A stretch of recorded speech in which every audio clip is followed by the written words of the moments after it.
₹10 कुरकुरे घरी आणलं आणि पॅकेट फोडतात जागीच मृत्यू, तोंडच उघडेना. पालकांना प्रकरण जाणून हादरालं. एक साधी गोष्ट, रोज घडणारी घटना, पण त्या दिवशी काहीतरी वेगळं घडलं.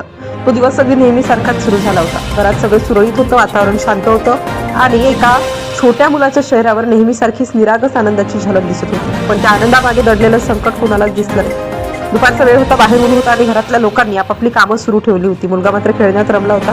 काही वेळाने त्याच्या मनात एक छोटीशी इच्छा जागी झाली. खायला काहीतरी हवं होतं. त्याने घरच्यांकडे हट्ट धरला. सुरुवातीला सगळ्यांनी त्याला समजावलं, पण त्याचा हट्ट वाढतच गेला. शेवटी घरच्यांनी हार मानली आणि त्याची छोटीशी इच्छा पूर्ण करण्याचा निर्णय घेतला. त्याला जवळच्याच एका दुकानात नेण्यात आलं. तिथे त्याने आवडीची ती वस्तू निवडली. अगदी साधी, रोज मिळणारी आणि अनेक मुलांची आवडती असलेली ती वस्तू. कुणालाही वाटलं नाही की ही तीच वस्तू आहे जी याचं आयुष्य बदलून टाकेल. घरात परत आल्यानंतर त्याच्या चेहऱ्यावर आनंद होता. त्याने लगेच पॅकेट हातात घेतलं. सगळे आपापल्या कामात व्यस्त होते. कुणाचं त्याच्याकडे विशेष लक्ष नव्हतं.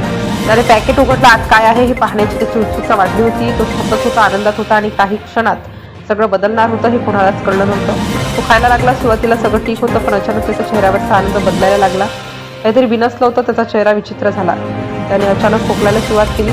आवाज बदलला. तो काहीतरी सांगण्याचा प्रयत्न करत होता, पण शब्द बाहेर येत नव्हते. घरच्यांना काहीतरी चुकीचं असल्याची जाणीव झाली. क्षणातच परिस्थिती गंभीर झाली. तो श्वास घेण्यासाठी झगडू लागला. त्याचे डोळे मोठे झाले. चेहऱ्यावर भीती स्पष्ट दिसू लागली. घरात घबराट पसरली. घरच्यांनी धाव घेतली. काय झालं हे समजण्याचा प्रयत्न सुरू झाला, पण तो काहीच सांगू शकत नव्हता. तोंड उघडत नव्हता, आवाज निघत नव्हता. त्याला पाणी देण्याचा प्रयत्न झाला. कुणीतरी त्याच्या पाठीवर थाप मारली. कुणी त्याचा घसा तपासण्याचा प्रयत्न केला, पण काहीच फरक पडत नव्हता. त्याची अवस्था पाहून सगळ्यांच्या मनात भीती निर्माण झाली. हा साधा प्रकार नव्हता. काहीतरी अडकलेलं होतं, पण काय? वेळ हातातून निष्ठत होता. प्रत्येक सेकंद महत्त्वाचा होता. घरच्यांनी घाईघाईने त्याला उचललं आणि बाहेर पळाले. रस्त्यावर धावपळ सुरू झाली. मदतीसाठी लोक जमा झाले. प्रत्येकजण काहीतरी उपाय सांगत होता, पण स्थिती आणखीनच गंभीर होत होती. त्याचा श्वास मंद होत चालला होता. डोळ्यांमध्ये भीती आणि वेदना स्पष्ट दिसत होत्या. त्या क्षणी सगळे असहाय्य होते. त्याला तातडीने दवाखान्यात नेण्यात आलं. डॉक्टरांनी लगेच तपासणी सुरू केली, पण त्यांचीही धावपळ वाढली होती. प्रयत्न सुरू होते. प्रत्येकजण त्याला वाचवण्यासाठी झटत होता, पण काहीतरी खूप चुकीचं झालं होतं.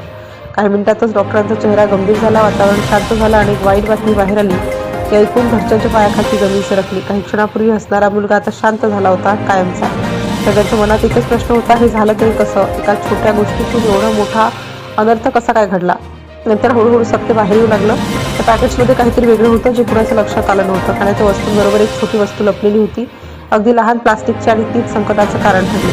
मुलांनी ती वस्तू खेळण्यासाठी समजून तोंडात टाकली, पण पुढे जे घडलं ते भयानक होतं. ती वस्तू थेट त्याच्या श्वसनमार्गात जाऊन अडकली आणि त्याला श्वास घेणं अशक्य झालं.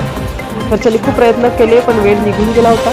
एका क्षणाच्या दुर्लक्षामुळे आयुष्य बदललं. ही घटना ऐकून संपूर्ण परिसर हादरला. प्रत्येक पालकाच्या मनात भीती